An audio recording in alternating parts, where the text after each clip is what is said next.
All right, welcome to another live show. I'm your host, Joseph Lewin, and today I'm joined by Deanna Shimoda. She is the CEO of Growth Mode Marketing, and Growth Mode is focused on HR tech and the HR space. So, Deanna, welcome to the show. Thanks, Joseph. It's so great to be here today. Yeah, so when we were talking before we came on live, we were really focusing on the idea of reactive marketing. And I've run into that before. It's maybe the throwing spaghetti against the wall and seeing what sticks, or, having multiple different people in leadership dictating what should happen in marketing. And you kind of end up getting a lot of different things going on at once. So I want to just kick off by asking you, what do you feel like the main issue is with taking that reactive approach? I think a lot of times what happens is a team will set out with a strategic marketing plan at the beginning of the year, and then the day-to-day happens. And what happens, let's say pipeline is down, the sales team gets panicked, they turn to the marketing team and they're saying, oh my God, help us.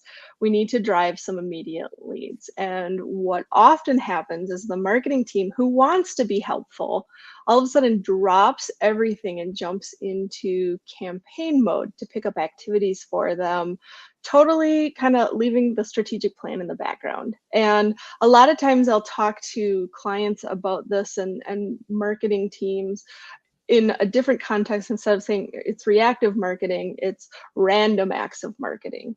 And what I mean by that is suddenly, instead of being very intentional with marketing, you're getting stuck in that day-to-day. And, the CEO comes and asks for something. The sales team asks for something. You see this campaign that you think is really cool. You want to test it out. And all of these things create this disjointed effort instead of really focusing intentionally on the mission at hand, which often is growing revenue.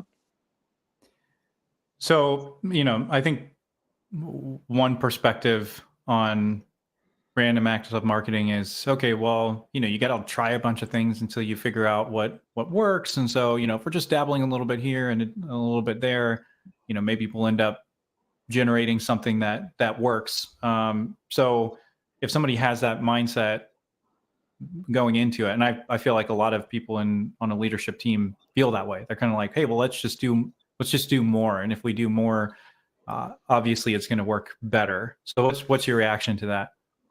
I think it's okay to test different things, but you probably need to limit, okay, here's what we're going to do. Be intentional about it and have a strategy, and don't just test something, not give it enough time, move to the next thing, which I think happens very often, because especially if revenue is down, organizations, from the top on down, it trickles, the panic sets in, right? We're not hitting our revenue targets, we're not hitting our growth goals.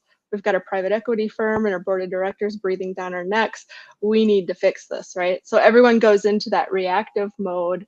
And unfortunately, marketing takes time. You can't just shoot out a campaign in most instances and all of a sudden the buyers that are there and they raise their hand and they're ready to go, right? So you have to be able to focus on things. And if you're constantly switching, you're not necessarily giving programs enough time. And so it's okay to test different things, but you have to have a realistic lens on how long you need to run it to see if it works. And you also need to be doing the things that work. So maybe it's 20% of the marketing we're doing, we're testing out a couple of new programs, but 80% of what we're doing, we're really focused on trying to drive results. Yeah, that makes sense. And I mean, I've seen that happen over and over again. I mean, almost every organization I've either worked for or worked on as more of in a consulting seat, there is just this tendency to want to spread it out. And like you said, especially, hey, we're getting to the end of the quarter, sales team, their pipeline's not as good as it needs to be. Let's shoot out another email blast to our list, or let's run a bunch of cold outreach direct messages on, can the marketing team help the sales team write some better LinkedIn cold outreach, or write more cold emails, or help us with our call scripts or whatever. And I think kind of to your point, the challenge with doing that is you're choosing not to do something else. And I think there's this idea that like, well, if we do more, we're gonna achieve more, but the resources on the marketing team are limited, and there is only so much time and effort and energy that can be put in. And so if you're writing a cold email for the sales team, that's time that you're not putting into something else. And I feel like it's really hard for marketers to maybe express in the right way to the leadership team, like, hey, this is what we've all agreed is actually going to work. We can see it working. Here's how it is working.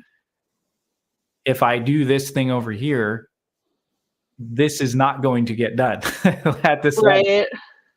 So, Right. yeah. And like everybody, we're all on the same team, right? Like we all want the company to be successful. That's why we work for the company. Marketers, we tend to say yes because we want to be team players, because we want to help the sales team succeed. I mean, that's part of marketing's role, is to support the growth of the company. But sometimes it takes a little bit of education and a little bit of grit to be able to say no, even if it's the CEO that comes to you and says, hey, I have this idea.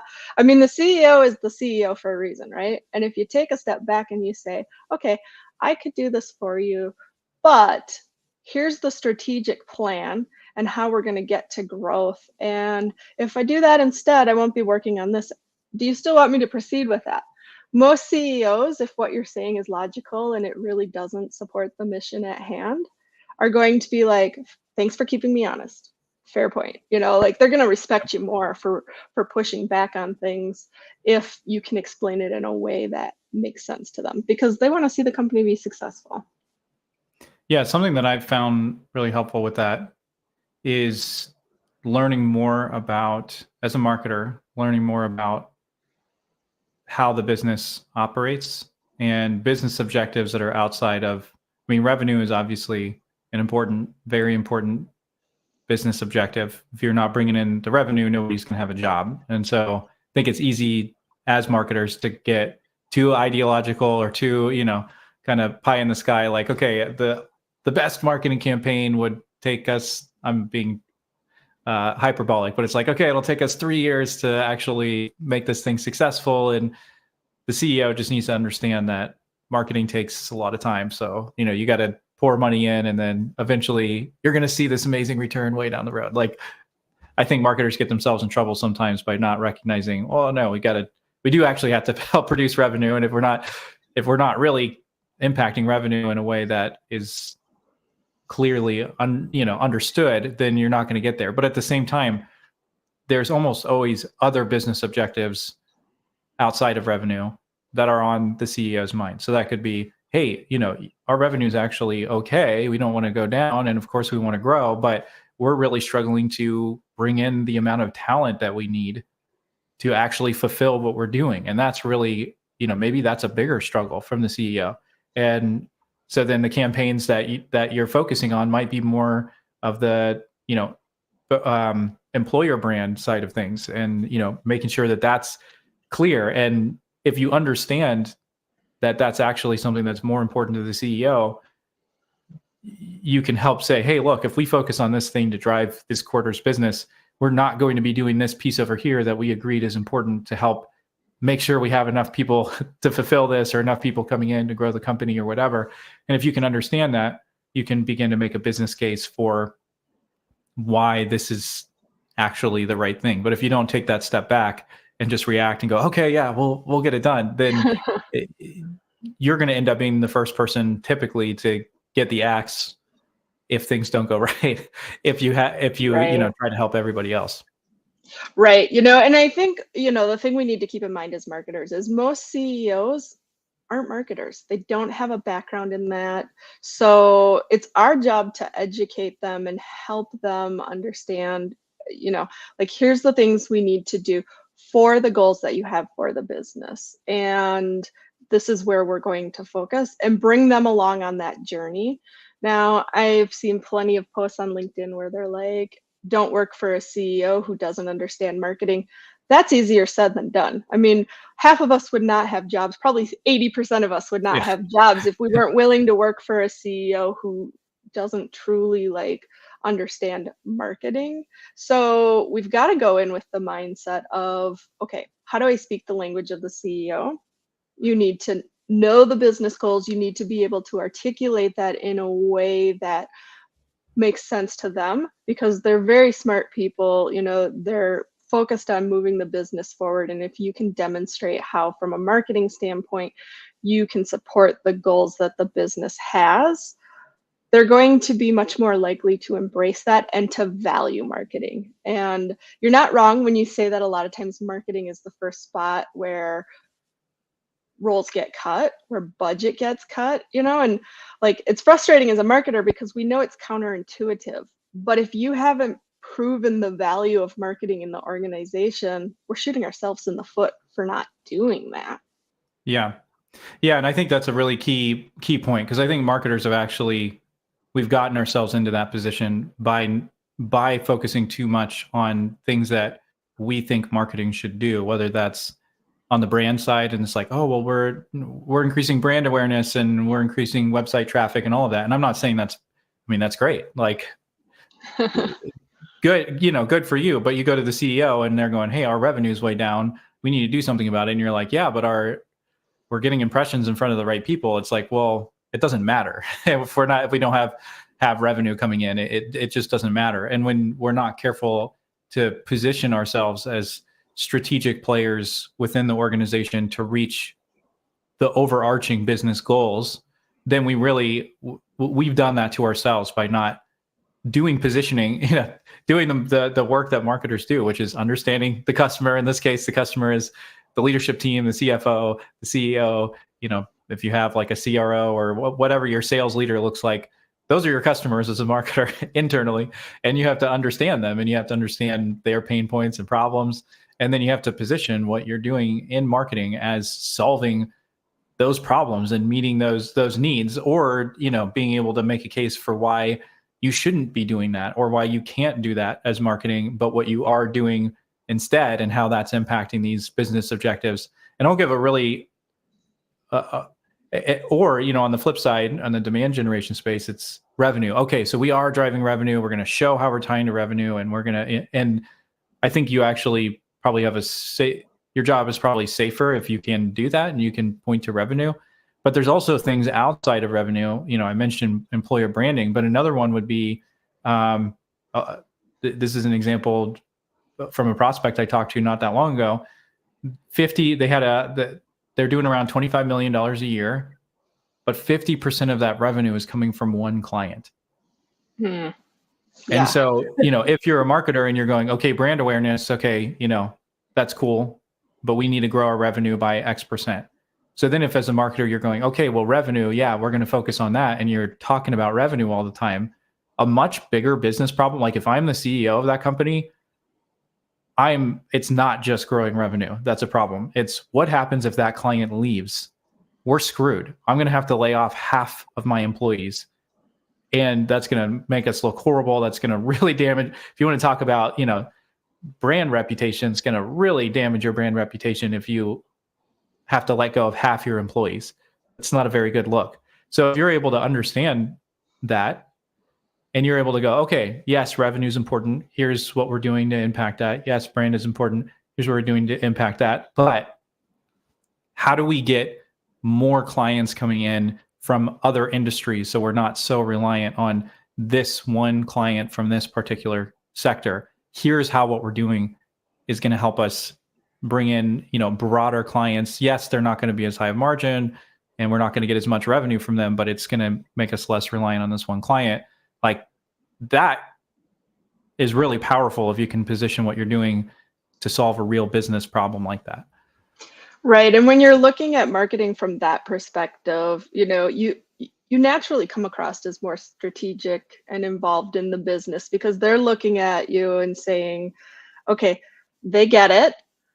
They understand that it's more than just putting campaigns out there, that we have to look at this holistically and build it out. And I think one of the things, as marketers, it often feels like we're getting asked to do the impossible, right? And so we've got to be able to level set with leadership to say, okay, revenue's down. our average sales cycle is 18 months. You're worried about this quarter. We may not be able to do anything to impact revenue this quarter, but here's what we are doing to ensure that this doesn't happen quarter after quarter and to continue to build up that sales pipeline. Because they need to understand, and logically, like if they step back, they know that it takes 18 months to close a big deal, right? They know that if that company is not already in the pipeline and hasn't been working through the process, that's highly unlikely that your marketing campaign is going to have someone raise their hand and say, I'm ready to buy within 2 weeks for, your $500,000 software. Yep. But we still have to constantly kind of educate them and remind them. And, that's where that like intentional marketing and that strategy comes into play, is that you've got to be able to balance like short-term marketing programs with long-term marketing programs. Because if you're only always focused on the short term, it's very hard to be successful because again, sales cycles tend to be long, especially if you're working in the tech space and selling, fairly pricey stuff. And if you never focus on the long term, you're never going to solve the issue of the short term because it's this wicked merry-go-round you can't get off, Yeah. that where you're always chasing your tail trying to find the next opportunity. Yeah. I mean, and if you have to have revenue coming in this quarter, you have to have revenue coming in this quarter. And, there's really only, to your point, there's really only so much marketing could do about that. There's only so many levers you can pull. And realistically, there's really only so much that your sales team can do either. Mm-hmm. But I think that the point is, if we find ourselves at the end of every quarter having to do some crazy, hack to try to have enough pipeline to close our goals, either our goals are unrealistic and we need to be better at forecasting and better at, understanding where the real demand is and, if there's not enough demand out there for what we're doing, there's no amount of anything that's going to just explode the business. But on the flip side, it's also, what are we doing to strategically grow pipeline so that it's more steady, it's more even, and we're not having these big dips in demand, or we're stressing our team out, because you're going to lose good salespeople and good marketers if at the end of every quarter it's just this like hair on fire push to the end, and it doesn't have to be that way. So Deanna, you've talked and you've used the word focus quite a few times through our conversation today. So how do you feel like being more focused in what you're doing with marketing helps you stay out of that random acts of marketing or reactive marketing? I think it's really important to have a strategy. And I think a lot of teams create a strategy, but it always surprises me how many teams don't have a formal written strategy. And the whole reason to have a strategy is to do things with intent. And when I say that, I realize most people are thinking, well, I don't do anything without intent behind it, right? But when you've got the strategy, the point is to help you focus in on like, okay, these are, let's say it's 5 things that we're going to do this year. And we're going to stick with them and we're going to fully execute them. And we know it's going to take time to start to see the effectiveness. So we're going to give it this much of a time frame, not 1 month. And, oh, gee, our digital advertising just isn't bringing in the results. It's time to cut that and move to the next. But giving things enough time to actually work for you. Because part of marketing, playing this game is having the patience to let the programs run long enough to see the results from it. And if you're not seeing results after a certain time frame, but it has to be a realistic time frame, okay, then pivot and test out the next thing. But the key there is giving it enough time. So I think with being strategic and being focused, what it does is it gives you an opportunity to say no to the random acts of marketing and the reactive marketing where it makes sense, and to look at every request that comes into marketing and evaluate it. Will this move the needle and support the mission at hand? Or is this something that won't make enough impact? So it's not something I should, pull away from what I'm supposed to be doing to go do. And it kind of gives you that permission to be able to push back more and say, no, I'm focused over here. This is what we're doing. I appreciate the suggestion. We'll put it on the list. But right now, this is where our priorities are and this is what we're doing. And if you can stay focused and you have that strategy and you consistently kind of go back to that strategy and say, are we staying true to the mission at hand and the strategy, and doing that gut check and being honest with yourself, I think you can make a lot more progress from a marketing standpoint than when you get into that reactive mode. Yeah, so I'm going to pause there real quick. So we're running live. If anybody has a question about what we're talking about, or you disagree and you're like, this is crazy, you should just be doing random acts of marketing all the time. If that person exists out there, then leave a comment and let us know what you're thinking, and we can pull it up on the screen and chat about it. And love to know where you're joining in from. There's quite a few people joining in live, so it's always fun to know who's listening in and where you're joining in from. So leave a comment. And but on that note of focus, like you're talking about, I completely agree. I think a lack of focus is one of the biggest problems that I see with marketing, and why it's not effective. Because things that are really effective and really valuable in marketing, they take a ton of work. Like a ton of work. And they take consistent effort over time. And when you split your effort 3 or 4 different ways at the same time, or 5 different ways, or 10 different ways, you're just losing all of that. You're going to lose momentum. You're going to lose focus, and you're really not going to get that compounding effect. I probably am on the extreme version of that. I feel like, hey, if we found something that's working, let's focus all of our effort on that and really hone in on that until we get it right and it's repeatable and we know it's working consistently. And then we scale that to the point where we're getting the full value out of it. And then we build off of that and add extra things in. Now, I understand for larger companies, the larger the company, the less they're going to be into that. They're going to want to do more and more and more. But I have yet to see doing more things produce better results. I feel like almost every single time when you add something else into the mix, you're invariably taking away something else, unless you're putting more budget in, unless you're hiring a new team member, or, hiring a partner to scale that up. You're always going to lose by adding extra things in. Yeah, I agree. Especially for smaller teams, it's hard because you want to be able to do all the things, right? From a marketing perspective, you're looking at other companies and you're like, well, they're doing this, this, this, this, this. Clearly, we should be doing that too. That isn't always the case, because I think, to your point, if you don't have the resources to fully support that, it's better to do a few things really well than to do a bunch of things but barely touch them. And when you find what works, definitely lean into it, because there is nothing wrong with only doing like 3 core things from marketing if it's working for you. If you are doing 15 different things, I see this all the time. For example, like social media, or blogs. Companies start them because they think we need to have this presence, we need to do that. And then it's like they post on their social media once every 3 months. That looks worse than not having social media, quite frankly. So it's not moving the needle for you. It's not growing revenue. It's not building enough brand awareness. Like, it's okay to cut that piece out and focus on doing a few things really well. Yeah, John, thanks for joining us from Madison, Wisconsin. Good to have another more of the Midwest side of things in the mix here.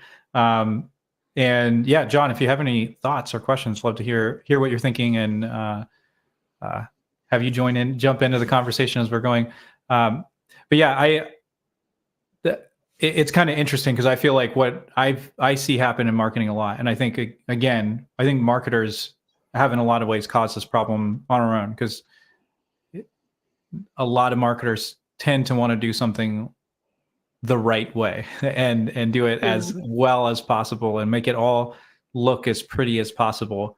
But some of the best marketing campaigns aren't that pretty looking, and they work anyway, you know. And sometimes it's like, I mean, you can have a meme that's created in 5 seconds that gets more attention to what you're doing, or makes people change the way that they think, because it kind of interrupts their pattern of thinking, because you added humor. And you know, something like that can end up going further, but it doesn't meet your brand guidelines. It doesn't fit into the style, or it doesn't match certain criteria. So then a lot of times it's like, well, let's not. And a meme is I think the most obvious example of how that could happen. But that could be, hey, we want to. But we were talking before this about a podcast. Okay, yeah, let's do a podcast. Okay, we got to do it right. We got to get all of these pieces in place up front. We got to make sure the branding is right. And you put so much effort into that. You spend months developing it before you even put an episode out. And then it takes so long to see the value come back from that companies end up getting discouraged. And so then they either just scrap the podcast altogether, or they go, okay, the podcast is great, but let's add in this other thing over here and this other thing over here. And you end up, rather than focusing on, okay, what are we trying to get out of a podcast? We're trying to grow an audience. Okay, well, how do we do that effectively without putting all this effort in up front? How do we test this and see if our ideas are right? Or on the flip side, okay, we want to do a podcast so that we can build relationships with prospects and partners and people like that by having them as guests on the show. Okay, well, if that's the goal, how do we do that in a way that we can test that in a much more lean fashion, where we can test it much faster? And I mean, with that particular example, I become really bullish on doing LinkedIn lives or live shows, because you get to test those ideas out in the market super fast, and without having to do all of the things that we like to do as marketers and make it all perfect out of the gate. I'm a little bit on my soapbox there, so I'm curious your thought on kind of that way of thinking. Yeah, I agree. Years ago, someone said to me, progress, not perfection. And I've embraced that, because you're right. As marketers, we want to put out really good work. And sometimes that hinders our ability to get the work out in a speedy way. And so, using the example of podcasts and LinkedIn Live, you could spend so much time trying to perfect your strategy around it, and all of your creative and how you're going to promote it and things like that. Or you get a basic framework in there and you start testing it and you get it out there.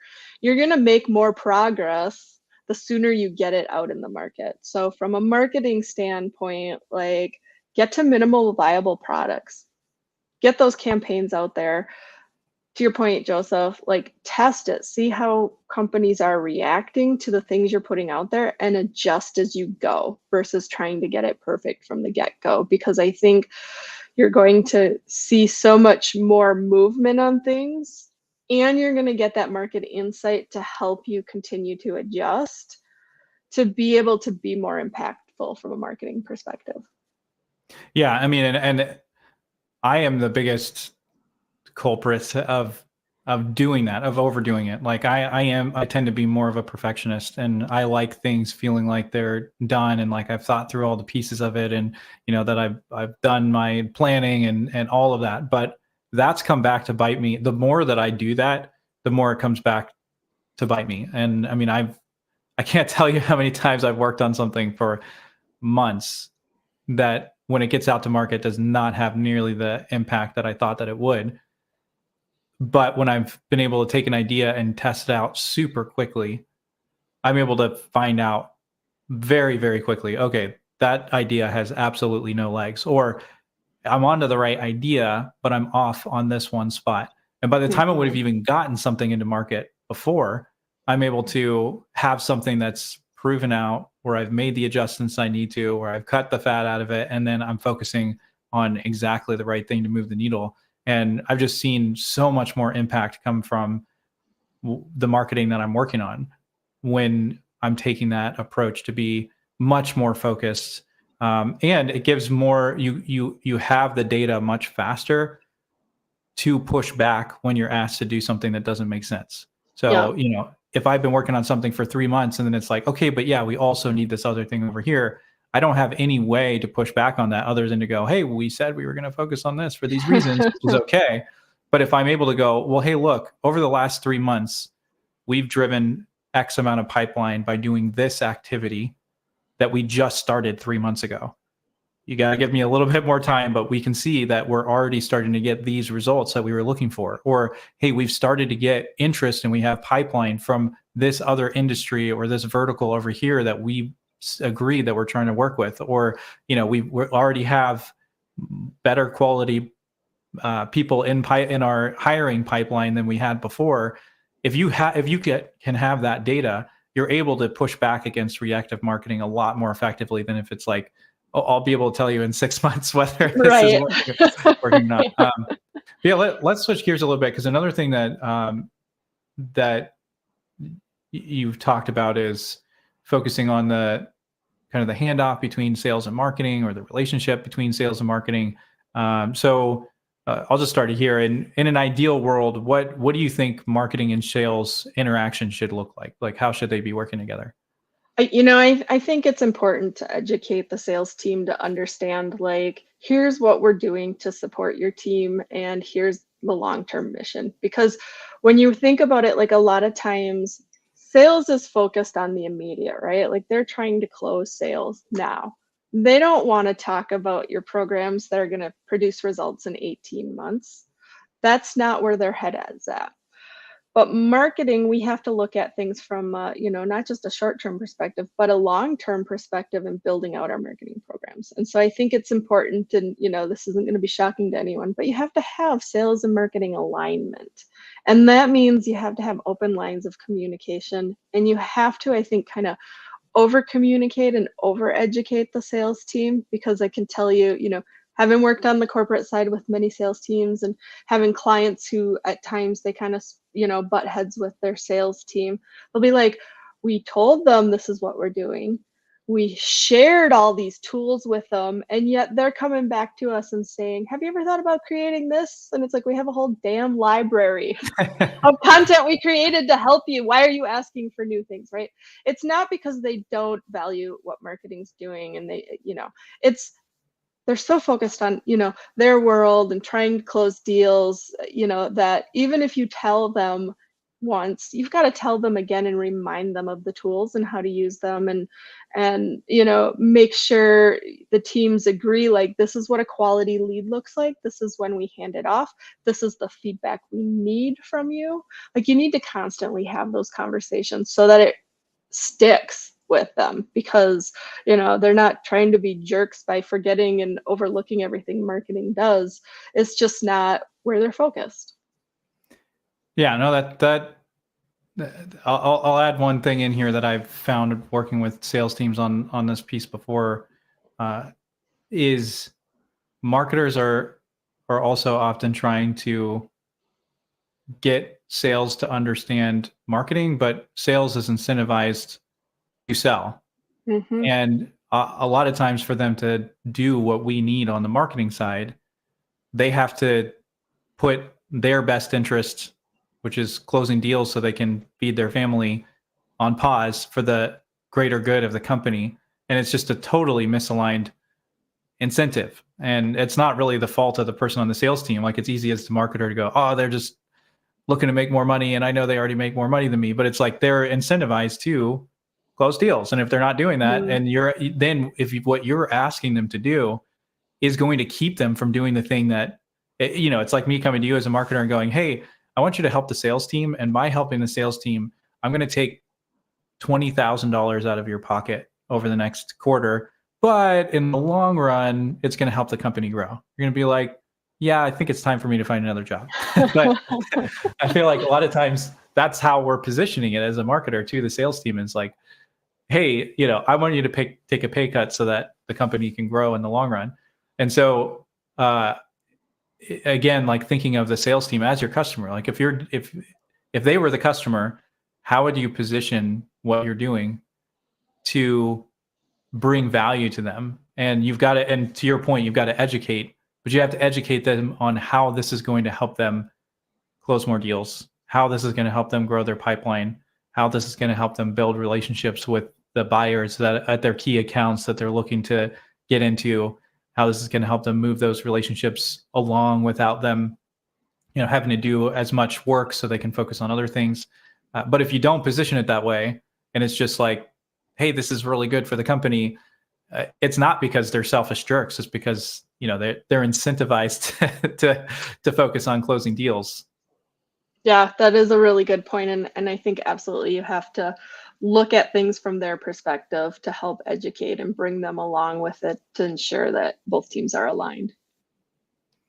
Okay, I'll ask you one more quick question, because I was planning on not quite going this long, but I told you before, like I'm trying to make these shorter, and then we start having a good conversation and go a little longer than I was planning. But just to kind of bring it back to that area of, okay, a lot of times when marketing and sales work together, that's what creates almost the most reactive marketing, because now you've got the sales team who's asking you to create this leave behind, and you're like, that's not going to do anything, but I want to have a good relationship and I need them to do these things, and you end up doing a ton of reactive marketing, or the sales leader puts pressure on you to do that. And, so what have you seen be effective to maintain that focus that you're talking about as you're working more with the sales team to not get just back into the random acts of marketing?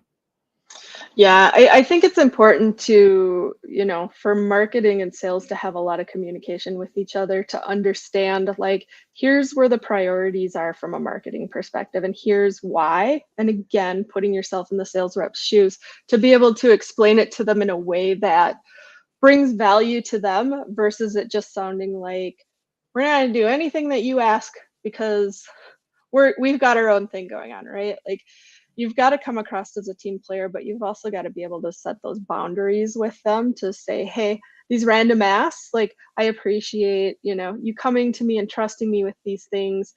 It's not where we can focus right now, and here's the reasons why. But I think it's important, from a leadership standpoint, that the head of sales and the head of marketing are having these conversations and coming to agreement, and then communicating it to our team to say, for example, like, here's how we determine what a good lead from marketing looks like.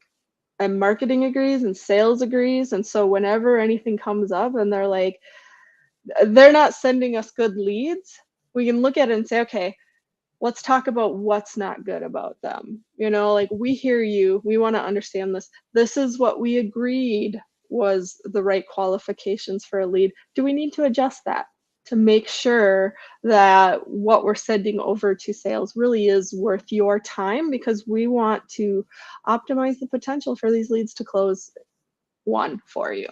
And just having those open lines of communication for it. But it starts at the top. If the sales leadership is not fully on board with them, the sales team's never going to get behind it either. Yeah, and that really comes back to that idea of positioning. We got to figure out as marketers, how do we position ourselves as being a strategic player? And I think to me, it's putting on that the product marketing, your customer research hat, and pretend that the sales leader, the CEO, the CFO are the customer that you're marketing to, and your marketing is the product. Like, how do you position what you're doing to solve their problems? And if you can do that effectively, then you have a much better chance of staying focused in what you're doing. Yeah, for sure. Yeah, well, awesome. Thanks so much, Deanna, for joining me for the show. It's really fun. You added a lot of great insights for how to maintain focus. So thank you so much. Yeah, thank you. It was great to be on the show, Joseph.